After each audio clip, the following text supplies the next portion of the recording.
Welcome to the 25, brought to you by Surrey County Cricket Club. My name is Jon Surtees. Welcome to the second episode of the 25. We'll be taking you through 20 through number 16 of the top 25 Surrey men's cricketers of the 21st century. There'll be some interesting conversation to be had with Mark Church, Yaz Rana, Surrey legend Kirstie White, all sat with me here at the Oval.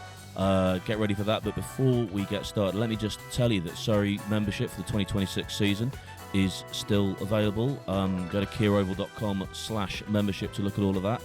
There's a World Cup at the Oval next summer, excitingly, and if you become a Surrey CCC member today, you can still get pavilion seating for that Women's World Cup. How good is that? Sit in the pavilion at the Oval for a World Cup. Absolutely incredible. You can see the last England group game and the two semi-finals of the Women's World Cup next year from the best seats in the house if you become a Surrey member. keeroval.com/membership for all the details on that. On with the 25. Right, episode 2 of the 25. Here we are, ready to unveil number 20. So, the 20th on the list of the best Surrey men's cricketers of the 21st century, Morne Morkel. Just saying the name just sort of brings sheer terror into me, as if I was a batter standing at the other end watching him run towards me with a cricket ball in hand. Absolutely terrifying. Extraordinary cricketer. Yaz, that 2018 summer was just something. If you were a Surrey fan, the fact that there was a bloke with Morkel written on the back of his shirt was something that just caused you to smile every time you opened your eyes, wasn't it? He took 59 wickets at 14. I wonder how many players have been as influential in individual title wins. Churchy, Kirstie, do any seasons trump that? That's pretty much as good as it's ever been. And the interesting thing is that I think I'm right in saying he didn't take a fifer. But what the key thing he did was you could guarantee he'd take out probably 2 of the top 4, and then come back at the back end, finish the innings off, and if nothing was happening, he'd break a game open. Just an exceptionally good bowler. And Surrey, if you think about it, really, Surrey got him for his best season before injury forced him to retire. So I think very fortunate that Surrey got to see the best of Morne Morkel. But I cannot think of a bowler that has come in and has had such an influence on a side without taking 7 for spit, but actually consistently, as I say, knocking over 2 of the top 4, coming back at the back end and finishing it off. So just a wonderful, wonderful bowler. Yeah, Churchy, just I think my favourite Morne wicket from that summer 2018 was the quarter short leg.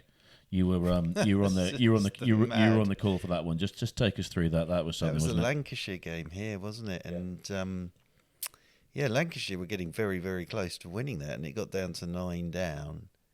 And I'm trying to think of it. What was it? Parkinson was batting, and Morne ran in, and he turned one off his hip, middled it, and Will Jacks at short leg just stuck a hand up. Cue pandemonium with Lancashire all out, players running everywhere. But I think that was the moment everybody thought, yeah, Surrey going to win this. But, the Lancashire pushed them so. But again, who did the captain turn to at that moment? Morne Morkel. It took an exceptional catch from Will Jacks. So, as I said, and it was just such a brilliant classic bowler. It was just such a classic Morkel wicket, wasn't it, as well? Because it was that extraordinary lift. Filthy to face. Yeah. It was filthy to face. And it was, what you were saying, he was genuinely world class when he played for Surrey. If you remember the 2017 summer where South Africa played in England, he was amazing, and Surrey got a world-class bowler, no caveats.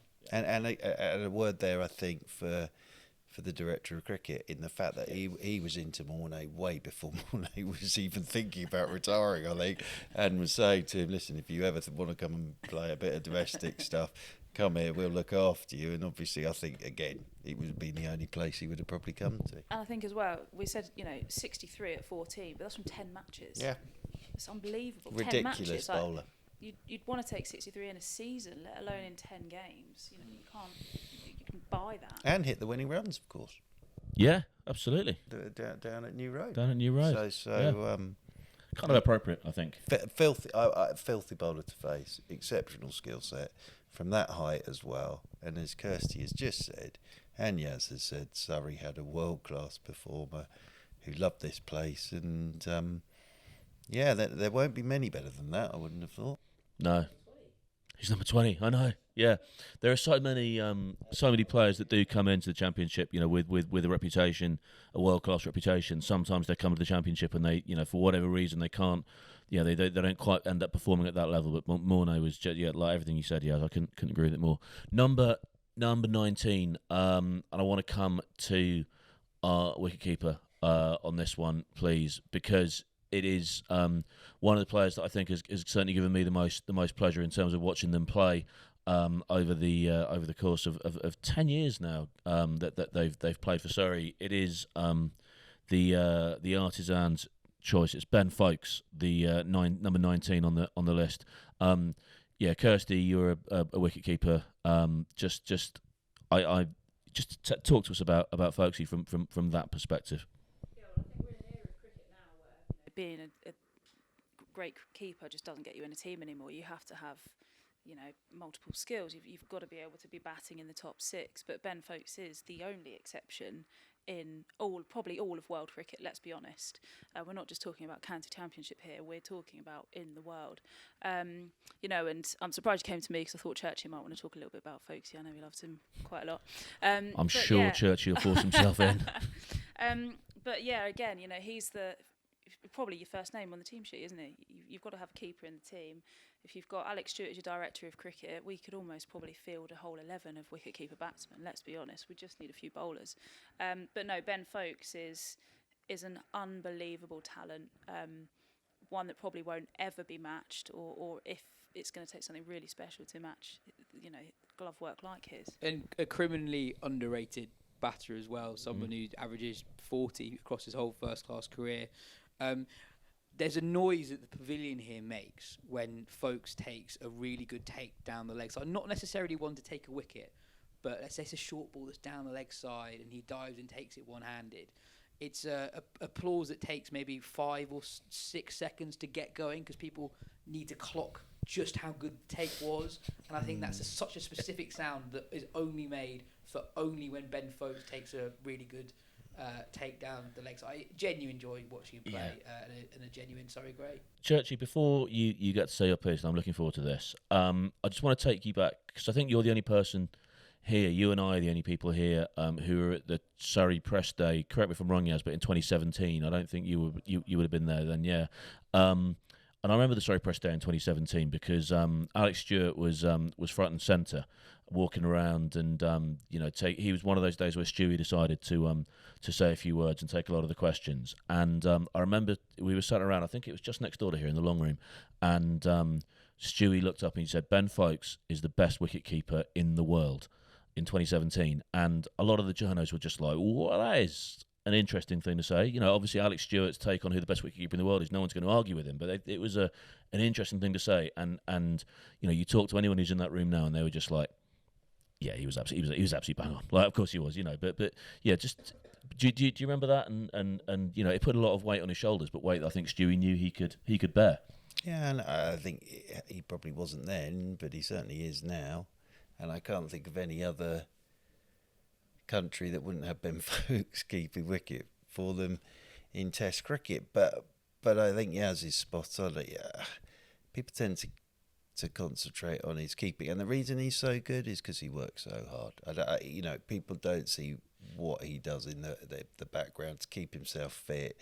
He is incredibly tough as well. That's the other thing. I know all keepers do, but he plays with fingers that are going around corners, and people do forget Ben Foakes with the bat, and I find it extraordinary, really, because his record's right up there. And when he scores his runs, the thing that he can also do is score dirty, filthy runs for Surrey, which are so important. Mm-hmm. When Surrey are in trouble, you often find that he's the one that's there and allowing other people to do what they do. Look, Alec was spot on. He is the best keeper in the world by a country mile, and I still sit there of an evening and have a dream that he'll be back keeping for England in Test match cricket, because watching him stand up to spin, wow. I've honestly never seen live a better keeper than Ben Foakes, and I'm older than all of you in here, and I saw Jack and I saw all those great keepers. He is the best I have ever seen, whether it's standing back or standing up. But I think people tend to forget the contribution he makes with the bat. Yeah. Number 18, it's another wicket-keeper batter. Potentially this one you would call a batter wicket-keeper rather than a wicket-keeper batter.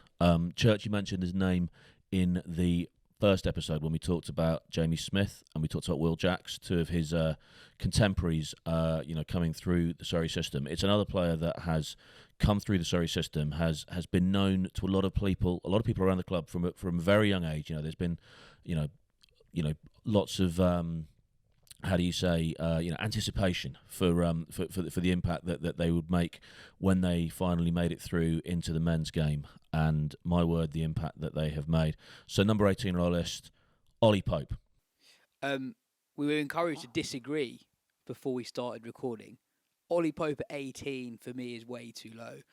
This is his first class record for Surrey. 60 matches, 88 innings, 4,624 runs, an average of 60, 1,500s and 14 half centuries. I remember when Ed Smith was the head selector for England and he got some criticism for his more out there selections. I remember him saying in the batting department, over the last 10 years, there are 3 players who in county cricket are miles ahead of the rest. They were Joe Root, Johnny Bairstow, and even at the age of 20, Ollie Pope.